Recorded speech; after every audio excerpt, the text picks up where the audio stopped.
कल होने वाली एनडीए कार्यकर्ता सम्मेलन को लेके हम सभी पूरे समस्तीपुर विधानसभा से पूरे कार्यकर्ता को निमंत्रण दिए हैं। और ये किसी एक दल का कार्यक्रम नहीं है, ये एनडीए का कार्यक्रम है। तो जितने हमारे एनडीए के जितने भी साथी हैं, वो सारे के सारे, वो मुझे लगता है मुख्यालय का कार्यक्रम है।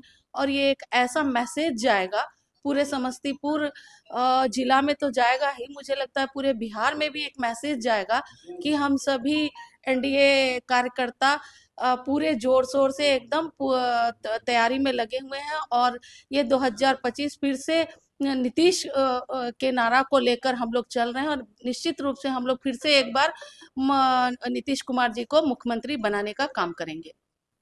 देखिए, सबसे पहले तो अभी सीट शेयरिंग की बात नहीं हुई है। ये बड़े बड़े हमारे जो भी दल के बड़े जो भी नेता है, वो लोग तय करेंगे कि कौन सी सीट एनडीए गठबंधन में किस पार्टी चुनाव कहाँ से लड़ेगी।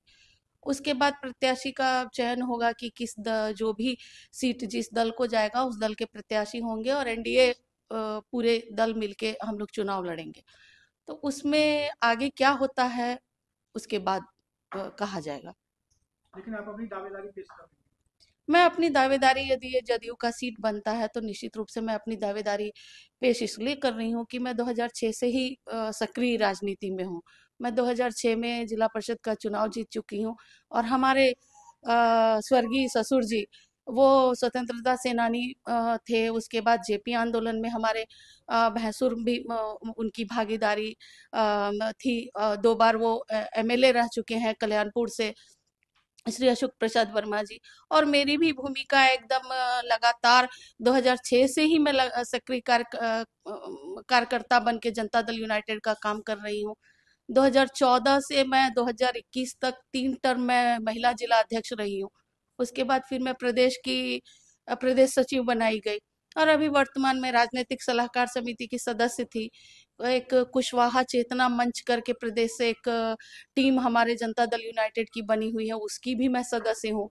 और ये अभी वर्तमान में मैं नगर निगम क्षेत्र की मैं जनता दल यूनाइटेड की अध्यक्ष हूँ, जो स्वतंत्र प्रभार है मेरा। ग्रामीण के अलग है और नगर निगम की पदभार मुझे मिला हुआ है। तो मैं और कुशवाहा जाति से आती हूँ।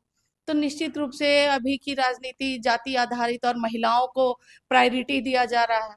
तो निश्चित रूप से इन्हीं सब कारणों को लेके मैं भी अपने दावेदारी पेश की हुई हूँ।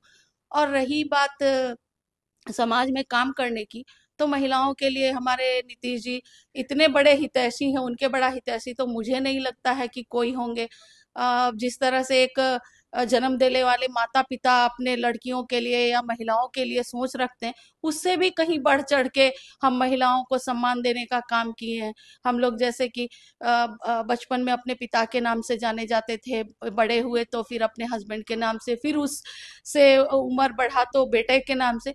लेकिन नीतीश कुमार जी एक ऐसे नेता हैं जो हम महिलाओं को 2006 में महिला आरक्षण पंचायती राज में देकर इतना बड़ा सम्मान दिए कि आज मैं अपने नाम से, और मेरे जैसी बहुत सारी महिलाएं हैं जो अपने नाम से जानी जा रही हैं, और उनके पति उनके बच्चे उनके नाम से जाने जा रहे हैं। तो निश्चित रूप से मैं उनके सपना को और भी आगे बढ़ाने का, धरातल पे काम करने का प्रयास करूंगी। जो भी छोटा मोटा काम बचा हुआ है, वैसे तो हमारे नीतीश जी के द्वारा इतना न काम कर दिया गया है कि कोई काम मुझे नहीं लगता है कि बचा हुआ है। लेकिन फिर भी समाज में जो भी प्राथमिकता मुझे लगेगा कि इस काम को प्राथमिकता से करना चाहिए, तो उस काम को मैं प्राथमिकता दूंगी।